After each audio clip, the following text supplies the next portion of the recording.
Hello everyone, welcome back to my channel. This is Pramila Yadav. हम intelligence की theories discuss कर रहे हैं। इंटेलिजेंस की थ्योरीज हैं वो हर एक टीचिंग एग्ज़ाम के लिए इक्वली इम्पोर्टेंट होती हैं। जिस भी एग्ज़ाम में आपका इंटेलिजेंस का टॉपिक पूछा जाता है, हर एक एग्ज़ाम के लिए ये सीरीज़ है, इंटेलिजेंस का टॉपिक है, ये इम्पोर्टेंट है। हमने इंटेलिजेंस की लगभग सभी थ्योरीज डिस्कस कर ली हैं। आज हम लास्ट थ्योरी डिस्कस करेंगे इंटेलिजेंस की। इंटेलिजेंस में हमने देखा कि बहुत सारे साइकोलॉजिस्ट ने इंटेलिजेंस पर काम किया। वन फैक्टर से शुरू होकर इंटेलिजेंस को मल्टी फैक्टर तक बताया गया। आज हम बात करेंगे hierarchical model of intelligence. Hierarchical model of intelligence ये किसने दिया था? ये आर्थर जेनसन ने दिया था। सबसे पहले आपको पता होना चाहिए इसके जन्मदाता कौन है। तो इसके जन्मदाता हैं वो आर्थर जेनसन हैं। आर्थर जेनसन हैं जिन्होंने हिरार्किकल मॉडल ऑफ इंटेलिजेंस दिया था। हिरार्किकल मॉडल ऑफ इंटेलिजेंस को एक दूसरा नाम भी दिया गया है। इस थ्योरी को two level theory of intelligence भी कहा गया है। Two level theory of intelligence, two level theory of intelligence भी इसे कहा गया है, या फिर इसे थ्योरी ऑफ मेंटल फंक्शनिंग भी कहा गया है। एक और नाम है इसका, theory of mental functioning. Theory of mental functioning, ये तीन नाम हैं। चाहे आपसे पूछे हिरार्किकल मॉडल ऑफ इंटेलिजेंस, चाहे पूछे two level theory of intelligence, चाहे आपसे पूछे थ्योरी ऑफ मेंटल फंक्शनिंग, ये सभी थ्योरी एक ही का नाम है। और ये किसने दी थी? ये जो आर्थर जेनसन ने दी थी। आर्थर जेनसन ने ये थ्योरी दी थी।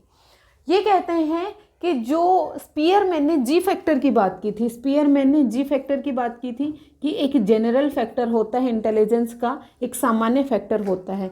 ये इनके बात से एग्री थे। ये कहते हैं कि जो इंटेलिजेंस है वो जनरल फैक्टर होता है, लेकिन सिर्फ और सिर्फ जनरल फैक्टर तो सभी लोगों में बराबर होता है।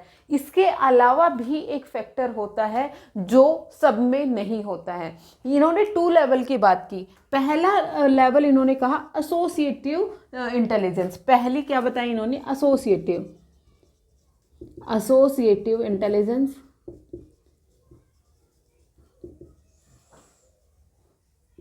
और दूसरी इन्होंने बताई कॉन्सेप्चुअल इंटेलिजेंस। इन्होंने दो लेवल दिए। पहला लेवल क्या है? पहला लेवल है एसोसिएटिव इंटेलिजेंस और दूसरा लेवल है कंसेप्चुअल इंटेलिजेंस। अब ये जो एसोसिएटिव इंटेलिजेंस है ये कौन सी होती है? ये मेमोरी बेस्ड होती है। ये मेमोरी बेस्ड होती है। कैसी होती है? मेमोरी बेस्ड होती है, यानी रोट लर्निंग से रिलेटेड होती है। रोट लर्निंग से रिलेटेड होती है। जैसे हमें याद करना है कि मंथ ऑफ ए ईयर, जनवरी फरवरी जब हम लर्न करते हैं तो वो हमें रटना ही है, वो हमें लर्न ही करने हैं। तो ये क्या हो गई? रोट लर्निंग हो गई। अगर आपको भारत के राष्ट्रपतियों के नाम याद करने हैं कि शुरुआत से लेकर अब तक कितने राष्ट्रपति हुए, उनके अलग अलग नाम क्या थे, तो वो किस में आएगी? वो आपकी एसोसिएटिव इंटेलिजेंस में आएगी। मतलब जैसी आपने इनपुट दी वैसे ही आउटपुट निकल के आएगी। इसमें क्या है? यहाँ पर जैसी आपने इनपुट देंगे वैसे ही यहाँ पर आउटपुट निकल के आएगी विदाउट प्रोसेसिंग। यहाँ पर कोई भी प्रोसेसिंग नहीं होती है। जैसे आप उसे इनपुट देंगे वैसे ही आउटपुट निकल के आती है। एसोसिएटिव लर्निंग में मेमोरी बेस्ड होती है, मतलब रोट लर्निंग से रिलेटेड होती है, जो भी चीज़ें आप रट कर याद करते हैं। फिर उसके बाद आती है कंसेप्चुअल इंटेलिजेंस। यहाँ पर कॉन्सेप्ट लगता है, यहाँ पर प्रॉब्लम सोल्विंग आएगी। इसमें क्या आती है? इसमें आती है प्रॉब्लम सॉल्विंग, इसमें आएगी प्रॉब्लम सॉल्विंग, और इसमें आती है आपकी एब्स्ट्रैक्ट थिंकिंग। एब्स्ट्रैक्ट थिंकिंग,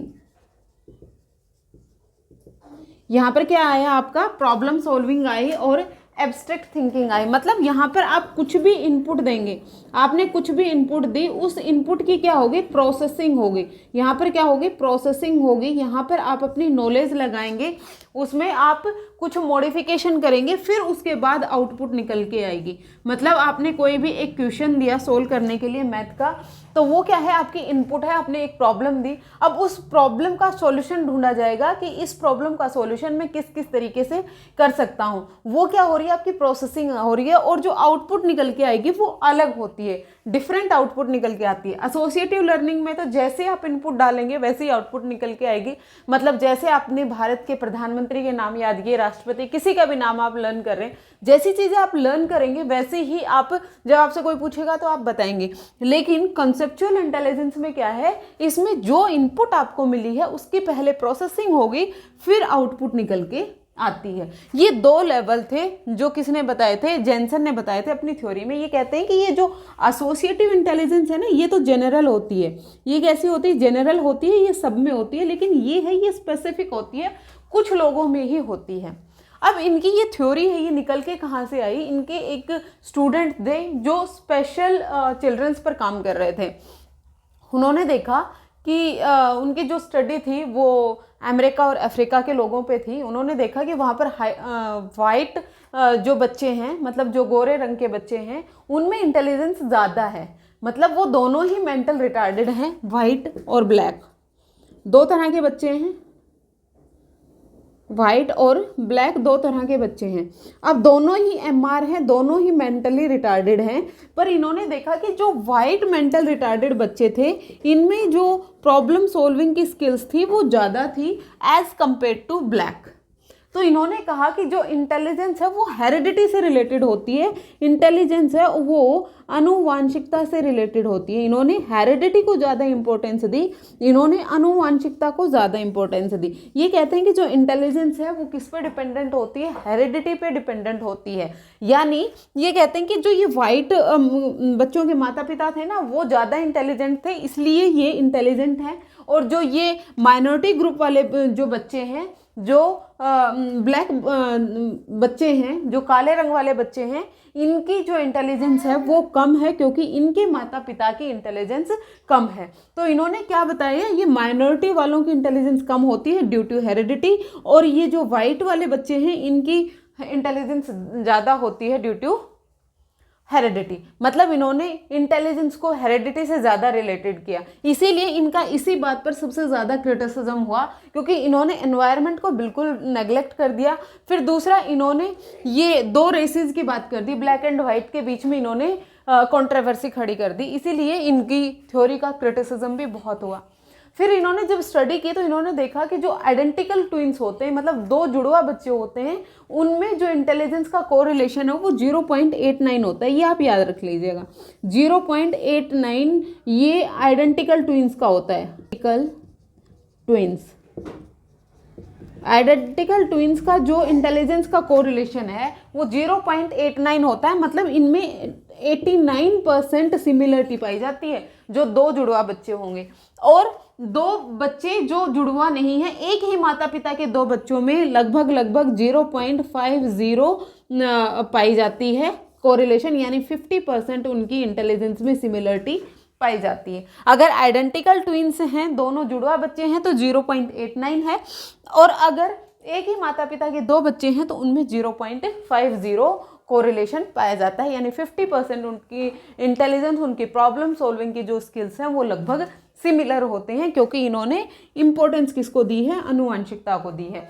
तो आपको याद रखना है कि hierarchical model of intelligence, 2 level theory of intelligence, theory of mental functioning किसने दी थी, आर्थर जेनसन ने दी थी। इन्होंने सबसे ज़्यादा इंपॉर्टेंस किसको दी, हेरिडिटी को दी, आनुवांशिकता को दी। उसके अलावा इन्होंने कितने लेवल्स की बात की, जैसे हमें नाम से ही पता लग रहा है 2 लेवल थ्योरी। इन्होंने अपनी थ्योरी में 2 लेवल की बात की। 2 लेवल कौन कौन से थे, एसोसिएटिव इंटेलिजेंस है और दूसरा है कंसेप्चुअल इंटेलिजेंस।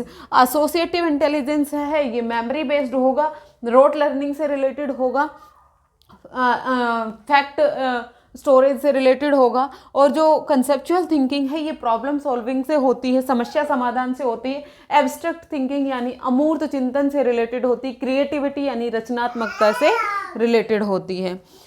तो ये चीज़ें थी जो आर्थर जॉनसन ने अपनी 2 लेवल थ्योरी ऑफ इंटेलिजेंस में बताई। इंटेलिजेंस के लगभग सभी थ्योरीज मैंने आपको करवा दी हैं। अगर आपको किसी भी थ्योरी में कोई डाउट हो तो आप कमेंट सेक्शन में पूछ सकते हैं।